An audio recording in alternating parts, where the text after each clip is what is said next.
Hi guys, welcome back to part 2 of this series where we look at some of the violations faced by migrant workers during the World Cup and other such big events, which I put it into my caption in part 1. You can obviously go through that. And part 1 also goes into a little bit of the history surrounding the World Cup and the migrant workers issues around that time.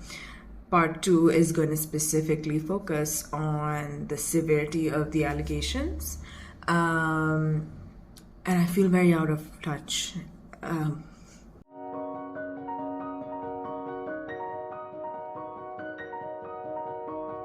So getting to the matter at hand, right?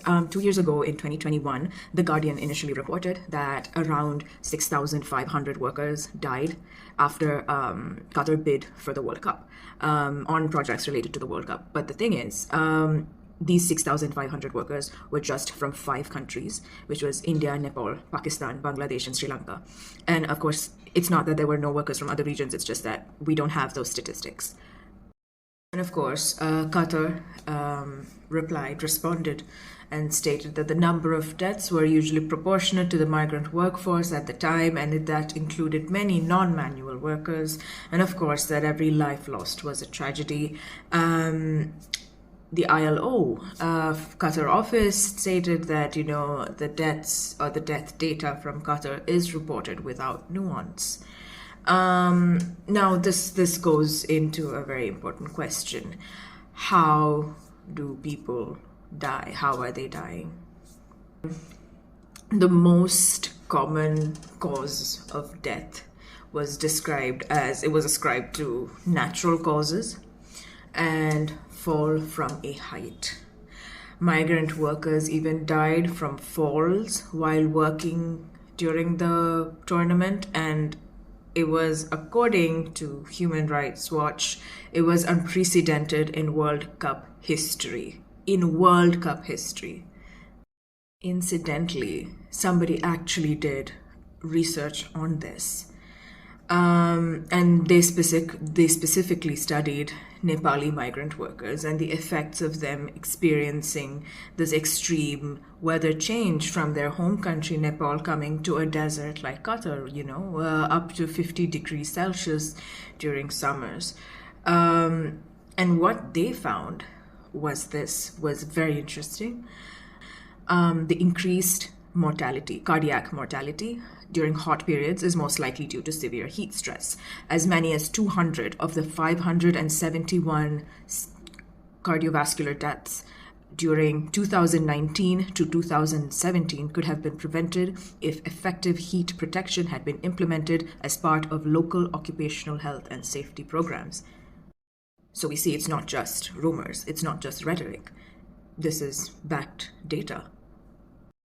And you can tell me, hey, migrant workers die. Due to work stress, people die at their workplace due to different reasons. And, as Qatar said, as the government mentioned, that, the workers' deaths are proportionate to the migrant workers' population. So it's really nothing to worry about. But to be fair, I have a few questions. What leads migrant workers in low-paid, semi-skilled work and exposed to the extreme weather conditions to drop dead when they're in their 20s, when they're in their early 20s, some of them in their early 20s to 30s to around early 40s? What is causing this? And this was pre-COVID, clearly, which makes the situation even more sad than what we kind of assume and then forget it to be. Now, with regards to work fatalities, the government, the Supreme Committee, which was, heading the FIFA World Cup preparations at the time, stated that there were only 3 work-related fatalities and 37 non-work-related deaths among migrant workers at World Cup stadiums since construction began in 2014. However, again, this number was for their stadiums alone and not all of the other infrastructural overhaul that Qatar went through in preparation for the World Cup. And you have studies like the one that I showed you coming out from Nepal, or also so many other reports from NGOs and other bodies speaking about what migrant workers went through in the World Cup. And these are just like some of the most popular ones that I've kind of compiled for this. And then you also think that, there is, and there was a whole discourse about this, how there is a political angle to this, to to I think denigrate Qatar, to kind of ruin their reputation, and also all the efforts that they've been taking to have a World Cup that's so successful that was in their country. And there was a political angle from media, which I understand, and which is sure it's possible. But in November 2022, right before the World Cup, this happened. Hi, so I'm going to interrupt this video because I don't want to get copyright striked. In my original video and in my reel, which is on Instagram, I posted a snippet from an interview that Piers Morgan had with the head of the Supreme Committee of Organization and Planning. But just to avoid all of this, I'm just going to tell you what he said.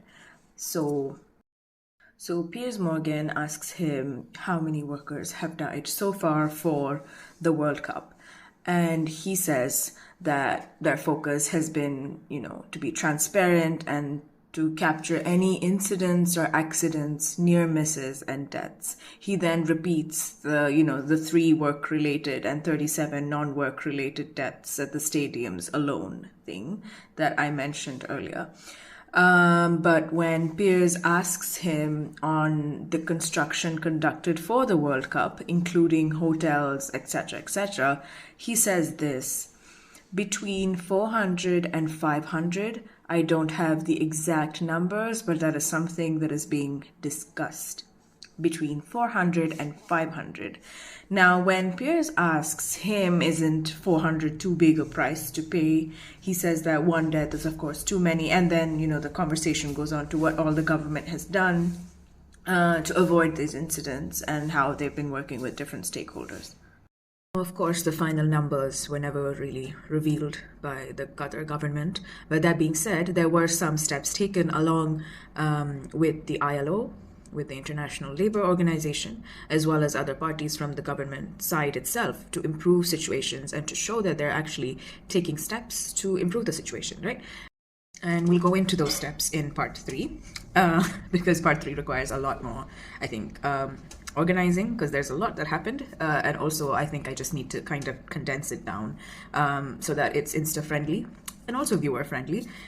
So thank you for watching so far, and let me know if there's something else that you would like to address. I do have plans to do at least 2 more reports that were released last year in 2023. So maybe those will come up soon, and I hope to be more regular. So thanks so much for being with me so far.